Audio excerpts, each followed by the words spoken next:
नमस्कार सर्वांना.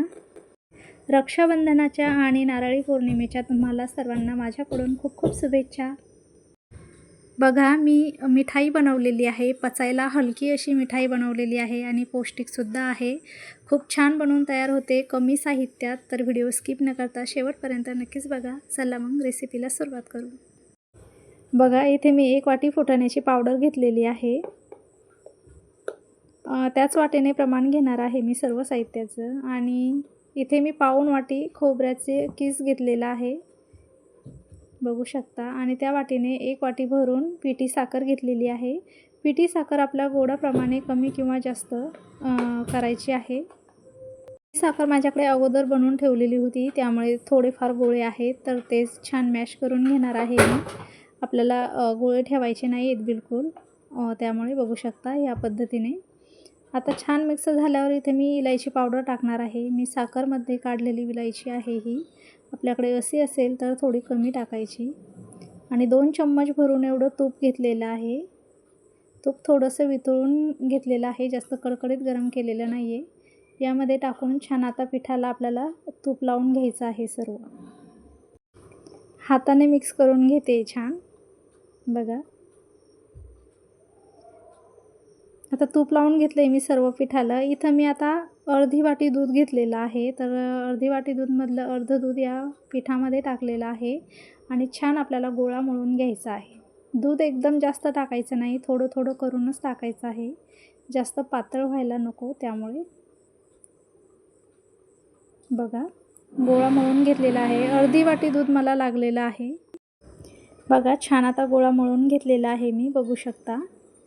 अर्धी वाटी दुधाचं याच्यामध्ये हा गोळा बनवून तयार झालेला आहे.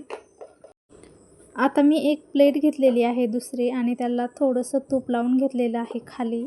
आणि जो हा गोळा बनलेला आहे तो याच्यावर ठेवणार आहे आणि छान प्रेस करून आपल्याला पूर्ण पसरवून घ्यायचं आहे. याला गॅसची अजिबात गरज नाही आहे. गॅस विरहित आपण ही बनवलेली आहे मिठाई. खूप साध्या आणि सोप्या पद्धतीने पटकन तयार होते आणि पचायला खूपच हलकी आहे. तर बघू शकता या पद्धतीने मी बनवून घेतलेली आहे. आता यावर मी पिस्त्याचे बारीक तुकडे करून घेतले होते, ते टाकणार आहे. आपण कोणतेही टाकू शकतो, काजू, बदाम, आणि नाही टाकले तरी पण छान आहे, पण छान वाटते अशी, त्यामुळे मी टाकलेले आहे. नंतर मी खोबऱ्याचा किस टाकणार आहे याच्यावर. बघा, सर्व असं पसरून घेणार आहे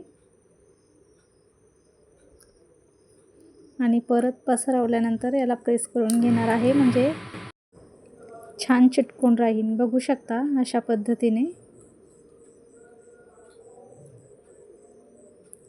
एकदम पौष्टिक मिठाई आहे ही. फुटाण्यापासून बनवलेली आहे. लहान मुलं, मोठं मुलांनी आपणसुद्धा खायला काहीच हरकत नाही. बाहेरची विकत आणल्यापेक्षा घरीच नक्की बनवली पाहिजे आपण अशी ही. तर आता मी अर्धा तास त्याला फ्रीजमध्ये ठेवलं होतं. अर्ध्या तासानंतर काढून बाहेर घेतलेलं आहे. आता याला आपण साईडच्या ज्या कडा आहेत त्या मी काढून घेणार आहे, म्हणजे की आपल्या मिठाईला शेप छान येईल. त्यामुळे बघा,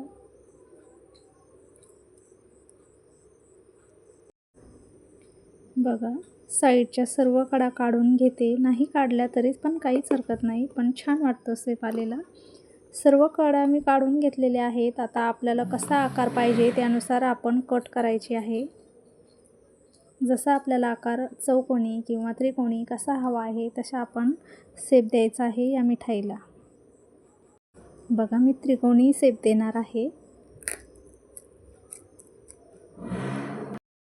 चला, आता कट करून घेतलेली आहे मी, दाखवते तुम्हाला. बघू शकता किती छान शेप दिला आहे आणि किती छान दिसत आहे.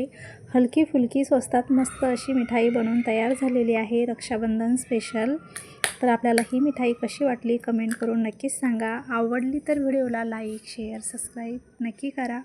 व्हिडिओ शेवटपर्यंत बघितल्याबद्दल तुमचे सर्वांचे मनापासून धन्यवाद.